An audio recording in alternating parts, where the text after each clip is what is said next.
es la región deltoidea, ¿sí? La región deltoidea, la región braquial, la región antebraquial acá, ¿sí? De lo que sería el bíceps braquial, el coraco braquial, el tríceps braquial, ¿cierto? Entonces hablamos de anterior, posterior. Región del codo anterior, región del codo posterior. Hablamos de una región, en este caso radial, de una región cubital, ¿ya? Todo esto de acá se llama palma también, ¿verdad? Palma o región ventral, que en esta posición sería supina. Esto sería el dorso, la espalda, prono, ¿sí? Dorso, la espalda. ¿Ya? Entonces, también hablamos de regiones, por ejemplo, tenar, hipotenar y demás. ¿Ya? Entonces, vamos a hablar regionalizando los huesitos. La clavícula es un huesito que se considera como largo o corto. Es largo, pero que no tiene superficie de médula ósea, que no forma células. Los huesos largos se caracterizan por qué?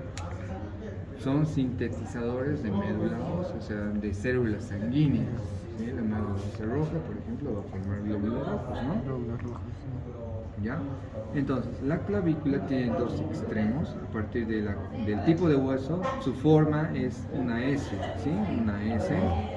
Va a presentar un extremo medial, un extremo lateral. Se llama esternal y extremo acromial, se llama, ¿sí? Estos dos. Tiene una cara superior, tiene una cara inferior, tiene un borde anterior, tiene un borde posterior, ¿sí? Entonces, ¿cómo nos damos cuenta si es izquierdo o si es derecho? Generalmente la forma de S, la parte convexa es anterior, quiere decir que el extremo esternal va a estar medial, ¿sí? Porque es convexo. En cambio, el extremo que es acromial es cóncavo y es más aplanado, ¿sí? Miren, es aplanado, en cambio este es más circunferencial, ¿sí? Es convexo. Entonces, esto va hacia la fosita clavicular del manubrio del esternón, ¿verdad? Sí. Y esto va a articularse con este extremo que sería el acromion de la escápula, ¿sí? Entonces, por eso así aplanado. En su extremo superior presenta una fosita que es para la inserción lateral de los músculos que provienen de la región del cuello. ¿Ya? En la parte inferior lo mismo, presenta una depresión para el músculo subclavio, por ejemplo. ¿Ya? El músculo subclavio. En la parte medial va a presentar superficies rugosas para la inserción de la cabeza clavicular del esternocleidomastoideo, por ejemplo, ¿sí? Y otros músculos más que vienen acá. Ya, entonces una de las principales diferencias para poder identificar si es derecho e izquierdo es ese que les he mencionado. El siguiente huesito es la escápula. La escápula se considera como un tipo de hueso plano. Su forma es piramidal o triangular, se llama, de base superior y vértice inferior. En la base nosotros podemos encontrar una superficie que se conoce como supraespinosa, a partir de esta que se conoce como espina de la escápula.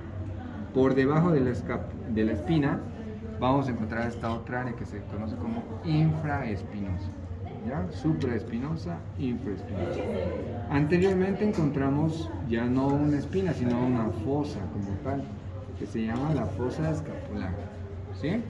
Superiormente acá, como hemos dicho que tiene una forma piramidal de base superior, encontramos un ángulo superomedial, un ángulo inferomedial y acá una región un poquito más distorsionada, que generalmente está formada por salientes, ¿ya?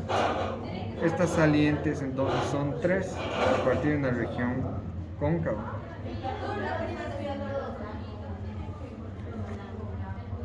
La espina de la escápula se continúa con esta estructura que hemos dicho que es el acromion. Anterior a este vamos a encontrar esta otra saliente que se conoce como apófisis coracoides.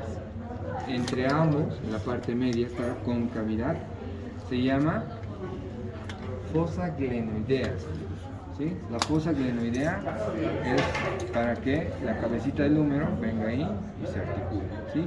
Cóncavo, convexo, pues ahí se articula, ¿sí?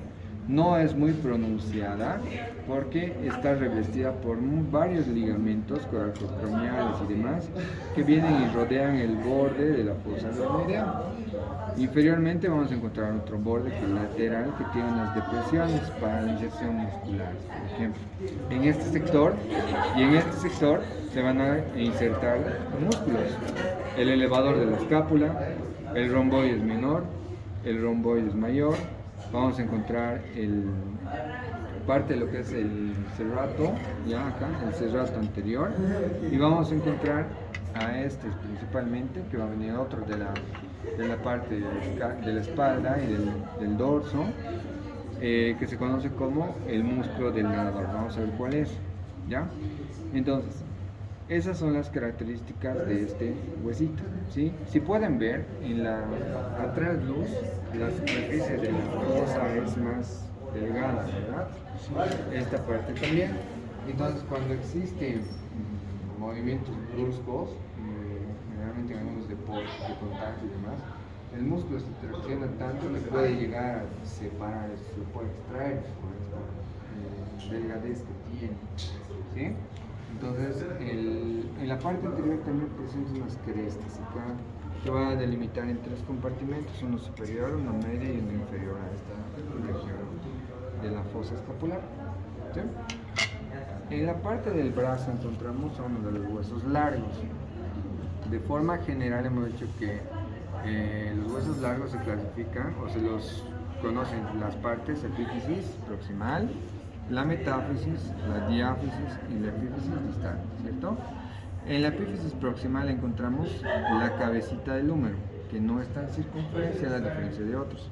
Encontramos un cuello quirúrgico, acá, el cuello y el cuello quirúrgico que está un poquito más abajo, el tubérculo mayor, tubérculo menor y una corredera bicipital se llama, o surco intertubercular también se llama, que en este sector está insertándose el músculo del nadador. ¿Cuál es el músculo del nadador? El dorsal ancho. El músculo dorsal ancho. Entonces, gracias a este nos podemos hacer, ¿no? El braceo, que es para nadar. Entonces se inserta acá, desde la parte de la región dorsal y tórax. Entonces, por eso se conoce como músculo del nadador. Inferiormente a esta región vamos a encontrar otra área rugosa que se conoce como tuberosidad deltoidea, ¿sí? Para la inserción del músculo deltoides. Luego encontramos más hacia la parte distal de la diáfisis. Este va a estar colocado de esta manera, entonces derecho, ¿sí? Tenemos un borde anterior, tenemos un borde medial y tenemos un borde lateral. En el borde medial, los 3 bordes sirven para la inserción tendinosa muscular, ¿sí? Descendemos un poco más y vamos a encontrar 2 salientes, 1, 2. Se conocen como epicóndilos, el epicóndilo medial y el epicóndilo lateral. Este es más prominente porque en este espacio está recorriendo un nervio, que es el nervio ulnar, el nervio cubital. Cuando nosotros, o tal vez ustedes han sentido que cuando se golpean la parte interna, sienten como una electricidad, ¿verdad? Y les mueve la parte distal. Entonces, por eso que este sector, al golpearse, estimula este nervio y pues hace como que un reflejo nervioso, ¿ya? Distalmente vamos a encontrar el capítulo de la trópea, la fosa coronoidea y la fosa radial en este caso, ¿ya? La parte posterior está ocupada por esta fosita paralelolecrano, que es esta de acá, ¿sí? Entonces la articulación del codo está formada por el húmero, el cúbito y el nadador, ¿sí? Entonces, chicos, silencio. Esto viene así, ¿ya? Ahí. Esta es su posición anatómica. Entonces viene en este caso medial, lateral, ¿ya? Radio, cúbito. ¿Cómo nos damos cuenta que es el radio? Porque tiene una cabecita circular. ¿Cómo nos damos cuenta que es el cúbito? Porque tiene una prominencia más marcada en la parte superior. Entonces el radio tiene una cabecita circular, tiene un cuello, tiene una tuberosidad radial, tiene un borde interno, tiene un borde externo y tiene unas salientes en la parte inferior que se conocen como apófisis estiloides del radio, ¿ya? Tiene una superficie articular para lo que es el metacarpo, que es para la hilera superior de los huesos del carpo. El cúbito también tiene un borde medial, tiene extremo distal, que en este caso está seccionado. Acá le falta, ¿sí?, su apófisis estiloides del cúbito o del hueso largo. Tiene una fosita troclear y tiene una región, una tuberosidad para la inyección del músculo bíceps. tiene una fosa para la cabecita del radio, ¿sí? Y tiene el olecranon. Esto es todo esta prominencia que podemos tocarnos, ¿sí? Esto se conoce como olecranon, ¿ya? Entonces, les había indicado que esta es la posición atómica. Fíjense, tenemos dos bordes mediales, ¿cierto? Acá. Estos bordes están unidos por una estructura, que es esta de acá, que se conoce como membrana interósea. Entonces, esta articulación superior y esta articulación inferior, junto con la membrana interósea, permiten este tipo de movimiento, que es rotación interna. Quiere decir que esto, por eso tiene la parte circunferencial, que gira en su mismo eje, ¿no? Se superpone en el mismo eje. ¿Ya? Es un tipo de articulación rotacional, ¿verdad? Trocoide, como cuando hacíamos el... Sí, ¿verdad? No. Era entre el atlas y el axis, ¿cierto? Entonces rotacional. En la parte más distal de lo que es un movimiento, como les he indicado, encontramos una hilera dos hileras de huesos, que son una hilera superior y una hilera inferior. Luego encontramos los metacarpos, que es de lateral a medial, se enumeran como 1, 2, 3, 4, 5. Luego tenemos los digitales. El pulgar se caracteriza por tener solamente dos, no tiene tres. Entonces tiene una falange proximal y una falange distal, no tiene una falange media. Generalmente se los denomina así: falange proximal, falange media y falange distal, o también como falange, falangina y falangeta. ¿Ya? Falange, falangina, falangeta. Tiene una porción proximal, un cuerpo, una diáfisis y una epífisis distal. ¿Sí? Están articulados por diferentes tipos, en este caso todo lo que es el miembro superior son de tipo articular sinovial, ¿sí? Que ejercen movimientos en un eje, por ejemplo de flexión, extensión, ejercen flexión, extensión, lateralización, dos ejes, y puedo hacer también circunducción. Entonces, uniaxial, biaxial y multiaxial. Puedo también hacer la circunducción, son tres ejes, ¿ya? Ahora, ¿cuáles son esta hilera? Entonces van a aprenderse con un mnemotécnico. ¿Saben cuál es el mnemotécnico? ¿Cuál es el mnemotécnico, María? Esa señorita está guapa. No, van a aprender: esa señorita pide pizza. Esa señorita pide pizza. Traigan, huele grandioso. Que la pizza está oliendo rico. Una vez más. Esa señorita pide pizza. Traigan, huele grandioso. Entonces tenemos esa, escafoides. Señorita, semilunar. Pide pizza. Piramidal, pisiforme. Pide pizza. Piramidal, pisiforme. Traigan, trapecio, trapezoide. Huele grandioso, grande, de huesos grandes, ¿sí? Y oso de hueso ganchoso, ¿sí? Grande y ganchoso. ¿Sí? Esos son los 8 huesos de lateral a medial, superior e inferior que podemos encontrar en el carpo. ¿Ya? ¿Se entendió?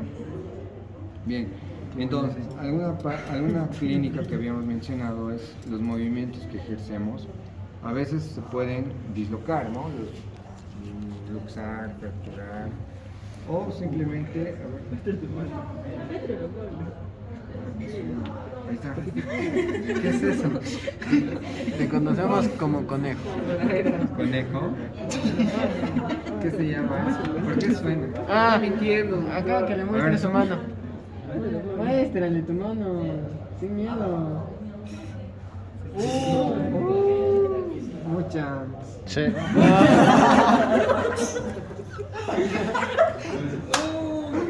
Qué barbaridad. Ya ves. Y zurdo más todavía, ¿no? Una vez al día, ¿no?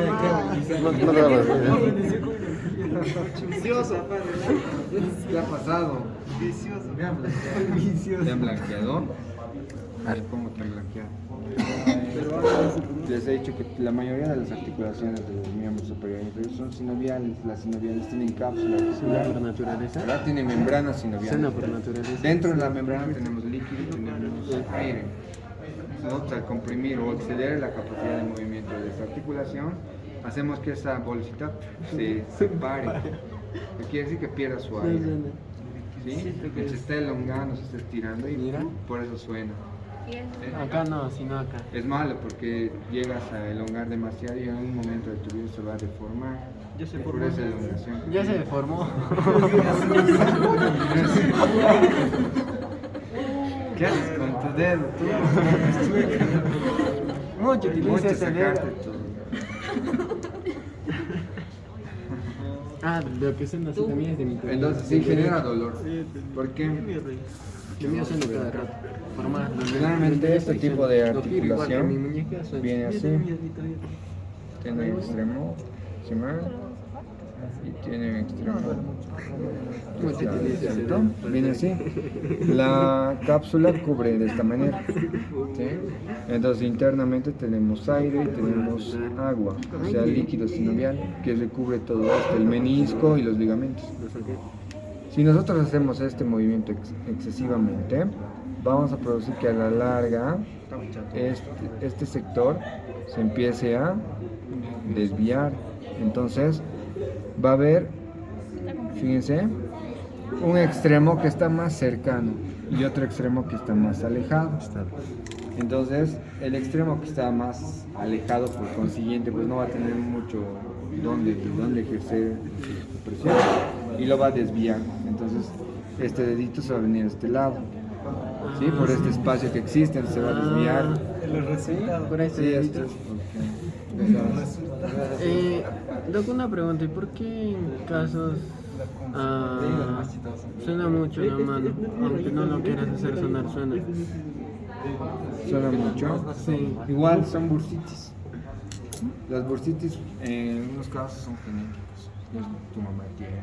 Es genético, bro. Porque yo cuando subo las escaleras, De mí también mis rodillas. de mi tobillo, Sí, o mueve.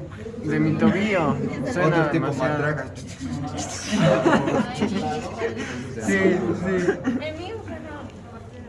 Y la artrosis, que en realidad es el debilitamiento de lo que es el componente compacto del hueso.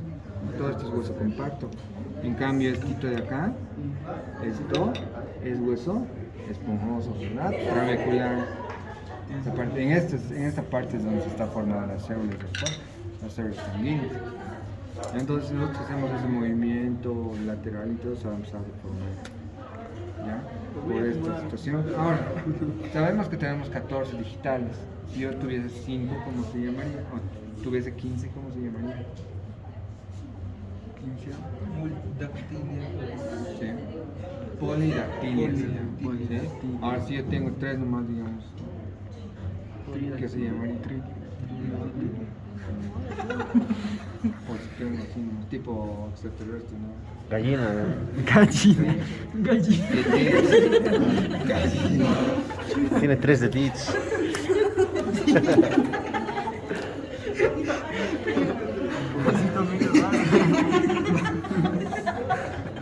Gallina. Pato.